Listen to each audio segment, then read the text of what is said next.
Guys, we're starting. Good morning, Jonathan Lown, Kerrville Police Department. I appreciate y'all's kindness and letting me run a little long yesterday morning. Well, actually, I shared some of the stories of the heroic action by fellow City of Kerrville police officers during their response. I know those are things that our community has seen, and we felt it was important to share that with the public. This morning's briefing will be a little bit more to the point.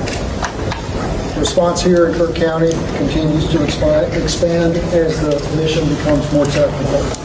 There's more than 2,100 responders on the ground here from state, local, and federal agencies working to reunite victims and families. 10 states have sent specially trained teams to our community, and 2 more states are en route. As I know many of you have reported, the Governor, Lieutenant Governor, and the Speaker of the House are strongly committed to helping our community. And we're grateful that they're making our recovery a priority in the upcoming special legislative session. Our City of Kerrville and Kerr County leadership are committed to a transparent and full review of processes and protocols. The special session is going to be a starting point for that work, but our entire focus since day one has been on rescue and reunification, which leads me to our latest report. As of 8 a.m. this morning, there have been 96 confirmed deaths, 60 adults, and 36 children. The number of missing remains at 161, and there remain 5 campers and 1 counselor from Camp Mystic among the missing. If family members had reported a loved one missing and they've returned safely, we ask that you notify us through kerrville@dps.texas.gov or call 830-258-1111. Again, that's kerrville@dps.texas.gov or call 830-258-1111. Additionally, the state of Texas, FEMA, the Small Business Administration have opened a disaster recovery center here in Kerrville for those who have been affected by the storms.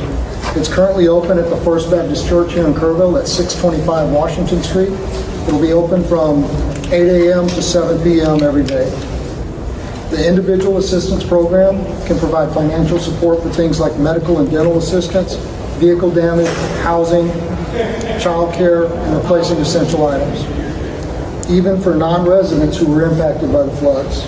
You can visit disasterassistance.gov, use the FEMA app, or call 1-800-621-3362. And again, that's disasterassistance.gov, use the FEMA app, or call 1-800-621-3362. And in closing, I'd like to say one more time, on behalf of our Unified Command here in Kerr County, how appreciative we are for the help since this tragedy took place. People from all over Texas, all over the country, continue to show their support in so many ways, and we are thankful. And with that, I'll take a few questions. Yes, sir. Morgan Chesney, NBC News. Did the inability of police radios to communicate directly with county radios hamper rescue or recovery efforts as those waters rose? I don't have any information to that point. Sergeant Lamb. Jason Allen, CBS News. Given that you still have people who live in this area, what's different? What changes have been made to ensure you get heavy rain again a week from now, a month from now, you don't wind up in the same situation? I think that's an important question, and as we are aware, we've been very weather alert throughout the entirety of this, and that's something that we're going to be looking at. Thank you. Sergeant Lamb, can I get a question?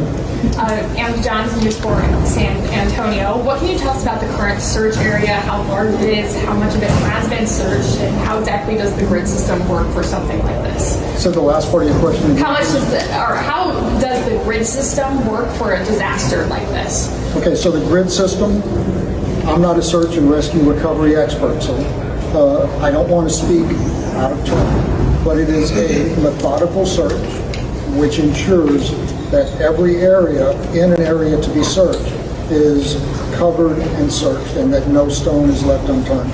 Unfortunately, I don't have a exact number of how many miles of river that we've searched or how many people who have been out there. I just don't have that information for you, but I'm happy to follow up. Sergeant Last question. This will be last question. Yes. Are there messages that we as a collective media are not getting out there? For example, are you hindrance in searches? What can we tell people who want to come up with big equipment to help search or remove debris? Hasn't that been a problem? I don't want to say it's been a problem because we're so grateful for the amount of people who want to come to this community to help them. We've had people from all over the state and all over the country volunteer their services and say, I have a front end loader, I have a boat, I have this. Groups and individuals, but it's important that we have certified professional search teams out there right now. We have compiled a database of volunteers who have made themselves available, and if and when that time comes that we're able to call upon them, we will be calling upon them. In the short term, I believe that all of our basic needs are being met, both through the federal and state response and the support that we've been getting, as well as this community rising up in a really unprecedented way to show their support for all of us here. Thank you very much. That's the end of the